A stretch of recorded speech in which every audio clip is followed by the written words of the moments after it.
মানসিক চাপ কমাতে 5 জন ব্যক্তিকে এড়িয়ে চলুন। যদি মানসিকভাবে ডিপ্রেশন, টেনশন, আপনার যদি চাপ আপনি কমাতে চান, প্রত্যেকটা মানুষের ডিপ্রেশন আছে, প্রত্যেকটা মানুষের টেনশন আছে। এই টেনশন কিন্তু একটা মারাত্মক লেভেলের একটা রোগ। আপনি যখন অতিমাত্রা বেশি যখন আপনি টেনশন করবেন, এই টেনশন আপনাকে মরণ পর্যন্ত আপনাকে নিয়ে যাবে। এই জন্য আমি আপনাকে বলবো, মানসিক চাপ কমাতে, মানসিক টেনশন, ডিপ্রেশন কমাতে এই 5 জন ব্যক্তিকে কমাস কম আপনি মাইনাস করে চলুন, এড়িয়ে চলুন। তা না হলে আপনার লাইফে, আপনার জীবনে মারাত্মক লেভেলের ক্ষতিগ্রস্ত আপনি হয়ে যাবেন, বিপদের সম্মুখীন আপনি হয়ে যাবেন। এই 5 জন ব্যক্তি কারা, তাদের পরিচয়গুলো আজকে আমি আপনাদের সামনে তুলে ধরবো। তারা কারা? আপনি যদি তাদেরকে এড়িয়ে না চলেন, তাদেরকে যদি মাইনাস না করতে পারেন, তাহলে বাবা দুনিয়া তো আপনি বেয়াজ্জতি হবেন, এমনকি দুনিয়াতে আপনার মান, সম্মান, ইজ্জত ধূলিসাৎ হয়ে যাবে। কখনো কাহারো কাছে আপনি মুখ দেখাতে পারবেন না। আর এই জগতের ভিতরে সবচাইতে বড় ক্ষতি করে কে জানেন? আপন মানুষ, রক্তের মানুষ, বন্ধু মানুষ। অপর মানুষ আপনাকে আঘাত করবে না, যে আঘাতটা আপনার বন্ধু মানুষ আপনাকে আঘাত করবে। তাহলে মানসিক চাপ কমাতে 5 জন ব্যক্তিকে এড়িয়ে চলুন। তারা কারা, তাদের পরিচয় আজকে আমরা জানবো। 1 নাম্বার, হ্যাঁ যুবক কথা বলবা না, দিলের কান লাগিয়ে কথাগুলো শোনো। আমি আমার মা বোনদেরকে, বাবাদেরকে আমি বলবো, যারা মাইকের আওয়াজ শুনতেছেন, দিলের কান লাগিয়ে শুনেন। আপনারা দুনিয়াতে চলতে ফিরতে গেলে এই কাজগুলো অবশ্যই আপনাদেরকে জানা উচিত। যদি না জানেন তাহলে যে কোনো মুহূর্তে আপনার বিপদ আসতে পারে। 1 নাম্বার হচ্ছে, যার কাছে বারবার নিজেকে প্রমাণ করতে হয় যে আমি ভালো। যার কাছে বারবার নিজেকে প্রমাণ করতে হয় যে আমি ভালো, আমি এটা করি নাই, আপনার কোম্পানির, আপনার ইন্ডাস্ট্রিজের এটা আমি নষ্ট করি নাই। যেই মানুষের কাছে আপনাকে বারবার প্রমাণ করতে হয় আপনি ভালো, ওই মানুষের কাছে আপনার আর কখনো টাকার কোনো প্রয়োজন নাই। ওই মানুষটা তো আসলে অবশ্যই জানা প্রয়োজন ছিল, সে যেহেতু আমাকে এত করে বলতেছে সে ভালো, এটা একটু তদন্ত করি, আমি এটা একটা আমি ইনকোয়ারি করি। কিন্তু না, আপনি বারবার তার সামনে উপস্থাপন করতে হয় আমি ভালো। একজন মানুষকে আপনি বারবার তার সামনে ভালো প্রমাণ করে আপনি তার মন আপনি জয় করতে পারবেন না, কারণ তার মন হচ্ছে একটা কালো পাথরের মতো। ওই কালো পাথরকে আপনি যতই গসা দেন, এটার থেকে সাদা কোনো পাথর বের হবে না। তার কাছ থেকে আপনি এড়িয়ে চলুন, তাকে মাইনাস করে চলুন। তা না হলে আপনার জন্য ভয়ঙ্কর বিপদ অপেক্ষা করতেছে। কেন আপনি তার কাছে বারবার নিজেকে প্রমাণ করবেন আমি ভালো? দরকার নাই, তার সাথে সম্পর্ক রাখার কোনো দরকার নাই।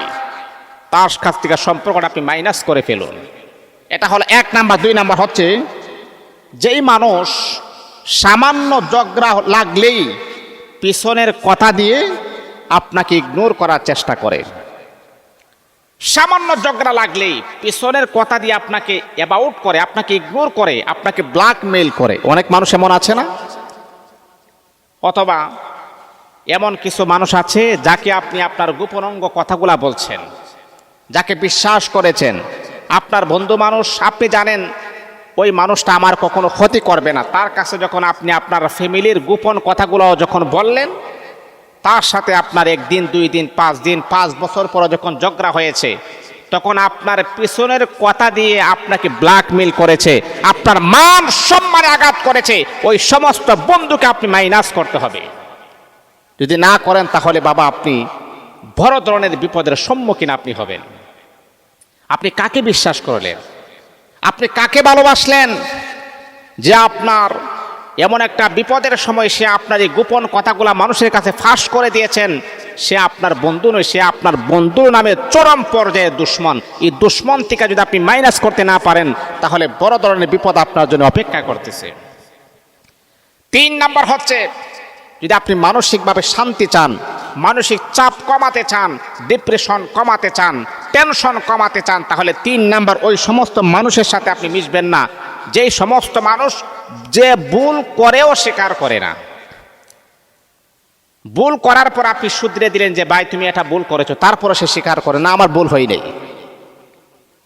শিক্ষার কোনো বয়স নাই, মৃত্যু পর্যন্ত আমাকে শিখতে হবে, আপনাকে শিখতে হবে। আপনি ভুল করেছেন, এটা ভুল ধরেছে, অবশ্যই আপনি এটার থেকে আপনি শুধরে নেবেন, আমার ভুল হয়ে গেছে, আলহামদুলিল্লাহ আমি পরবর্তীতে আর এমন ভুল করব না। না, ভুল ধরলেন কেন এটা নিয়ে আরো বাড়াবাড়ি স্বীকার করেন, এমন মানুষ আমাদের সমাজে আছে না নাই? ভুল হয়েছে, আপনার ভুল ধরেছে, আলহামদুলিল্লাহ বলবেন, আপনি তার প্রশংসা করবেন যে আমার ভুল হয়েছে, এই ভুলটা যদি না ধরতো তাহলে আমি আরো বড় সমস্যায় পড়ে যেতাম। কিন্তু ভুল ধরার পরেও যে মানুষটা ভুল ধরেছে তার বিপদ আসে। যে ভুল করার পরও স্বীকার করে না, তার কাছ থেকে আপনি কখনো আর থাকবেন না ম্যানেজ করে, তার কাছ থেকে আপনি এড়িয়ে চলুন, তা না হলে আপনার বিপদ চলে আসবে বাবা। 4 নাম্বার হলো যে ভালো সময়ে আপনার পাশে থাকে, আপনার খারাপ সময়ে সে আপনার পাশে থাকে না।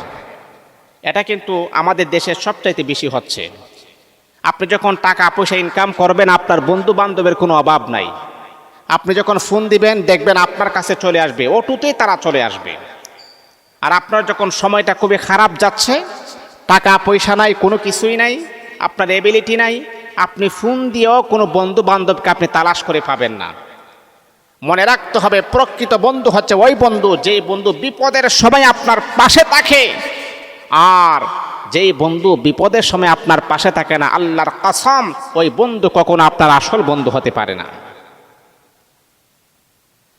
কারণ মনে রাখতে হবে, আমার আপনার নবীর বন্ধু ছিলেন আবু বকর, আমার আপনার নবীর বন্ধু ছিলেন ওমর।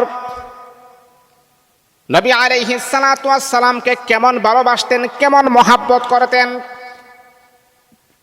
আল্লাহ নবী বিশ্ব নবীকে একদিন আবু বকর বললেন, আবু বকর, এমন হতে পারে আমি মক্কা ছেড়ে মদিনায় যাব, কোন দিন যাব আমি তোমাকে বলতে পারবো না, যেই কোনো মুহূর্তে আমি মক্কা ছেড়ে মদিনায় যাইতে পারি না আবু বকর। কিন্তু সম্ভবত এটা রাতের বেলা হতে পারে, অন্ধকারে হতে পারে, কারণ আমাদের শত্রুর কোনো অভাব নাই। আমাদের চারপাশে যেহেতু শত্রু আছে, রাতের বেলা হতে পারে সফরটা। হে আবু বকর, তোমার ঘরের দরওয়াজার সামনে গিয়ে আমি তোমাকে বেশি ডাকাডাকি করতে পারবো না, মাত্র একটা ডাক আমি দিব।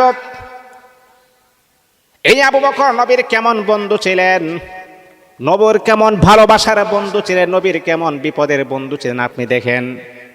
ওই আবু বকর রাতের বেলা আর ঘুমাই নাই, রাতের বেলা আর ঘুমাই নাই, দরজার পাশে দাঁড়িয়ে থাকতেন, না জানি কোন দিন আমার বন্ধু মুহাম্মদ আমাকে ডাক মেরে দেই, না জানি আমার বন্ধু মুহাম্মদ কোন দিন যেন আমাকে ডাক দেয়, আর যদি ডাক দিয়ে যদি না পাই তাহলে আমার বন্ধুর কষ্ট হবে, আমার বন্ধুর যদি কষ্ট হয় আল্লাহ আমাকে ক্ষমা করবে না। সারা রাত দরজার পাশে দাঁড়িয়ে থাকেন।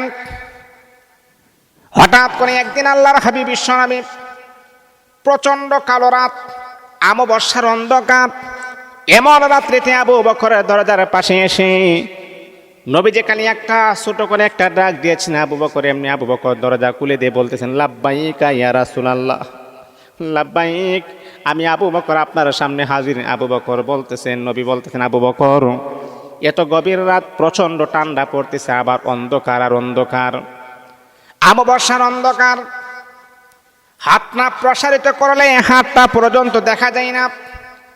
এই আবু বকর মাত্র তোমাকে একটা ডাক দিলাম, এক ডাকের সাথে সাথে তুমি দরজা খুলে দিয়েছ রে আবু বকর। আবু বকর কান্না করে আর বলে, ইয়া রাসূলুল্লাহ, ওগো আল্লাহর নবী, বেঈমান কাফেররা আপনাকে মারবে, আর আপনি আমার দরজার পাশে এসে একটা ডাক দিবেন, আমি যদি সাড়া না দিতে পারি, নবী আমার, আমি কেমন বন্ধু হইলাম গো নবীজি। যেই দিন থেকে আপনি আমাকে বলেছেন আমাকে নিয়ে সফর করবেন গো নবীজি, ওই দিন থেকে একটা রাত আর বিছানার সাথে পিঠ লাগাইয়া দেখি নাই। কেমন বন্ধু দেখেন হুজুর, যেই দিন আপনি আমাকে বলেছিলেন আবু বকর তোমাকে নিয়ে আমি সফর করতে যাব, কিন্তু তোমার ঘরের পাশে এসে একটা ডাক দিব, দুইটা ডাক দিতে পারবো না। আবু বকর বলে, ইয়া রাসূলুল্লাহ, ওই দিন থেকে আমি আর বিছানায় ঘুম লাগাই নাই, যেই দিন জানি না কোন দিন আমার নবী, আমার হাবিব, আমার পিয়ারা বন্ধু আমাকে ডাক দেয়, আর যদি ডাকে সাড়া না দিতে পারি তাহলে আমার বন্ধুর বড় কষ্ট হবে। তাহলে কেমন বন্ধু ছিলেন? এই জন্যে প্রকৃত বন্ধু হচ্ছে যে বিপদের সময় আপনার পাশে থাকে, যে বিপদের সময় আপনাকে হেল্প করে, সহযোগিতা করে। আর যে আপনার সুদিনের বন্ধু দুর্দিনের শত্রু, এটা কখনো বন্ধু হতে পারে না, বন্ধুর নামে দুশ্মন হতে পারে। এটা হলো 4 নাম্বার। 5 নাম্বার হচ্ছে আপনাকে ছোট করে পছন্দ করে। অনেক বন্ধু আছে যে আপনাকে ছোট করতে, আপনাকে ক্রিটিসাইজ করতে পছন্দ করে, এমন বন্ধুকে মাইনাস করে চলতে হবে। এদেরকে যদি আপনি মাইনাস করে চলতে পারেন তাহলে আপনার জীবনের টেনশন ডিপ্রেশনের মাত্রা অনেক অনেক কমে যাবে। এই জন্য আল্লাহ পাক আমাদের সকলকে বুঝার